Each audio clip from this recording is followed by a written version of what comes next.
How to solo on guitar over any track. How many of you know your pentatonics?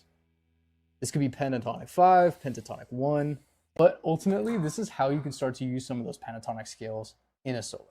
Now, what I really like about this, we have 2 different roots that we can use in our position. So you don't actually have to know pentatonic 5 and pentatonic 1 to take advantage of using those.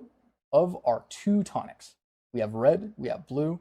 One red note, that is your minor tonic. Blue, that's your major tonic. All your tonic is, or your root note, same thing, is the home note of the scale, essentially. Yep. Let's go ahead and start with our A minor key. First thing that we're going to do once we have our key is we're going to look for that particular note and position our scale onto that note. So, for example, if our key is A minor, we're going to have to find an A note on the fretboard. Now, because we're inside of pentatonic 5, this is just how the scales ultimately work. Our root note is going to be found on the E string. All right, well, inside right here, we can see on our low E string, we have an A note on our 5th fret. So because that A note is on our 5th fret, that's where we're going to position our minor scale. So if we bounce back to right here, pentatonic 5, we found our A note on our 5th fret, which means this red dot right here is going to go on our 5th fret. We're going to place our pentatonic 5 right here.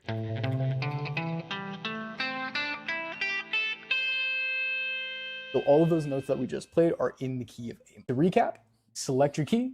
We're in the key of A minor. Place on the 5th fret. From there, fact check. You'll be able to play those notes and hear if they're in key. So that's ultimately how you can position any of these scales into a particular key. Now, pentatonics themselves, really big staple for guitarists. As you know, they're really great for learning how to solo, learning how to teach your fingers to move. And then in addition to that, you can have a lot of fun with soloing them with them in the time too.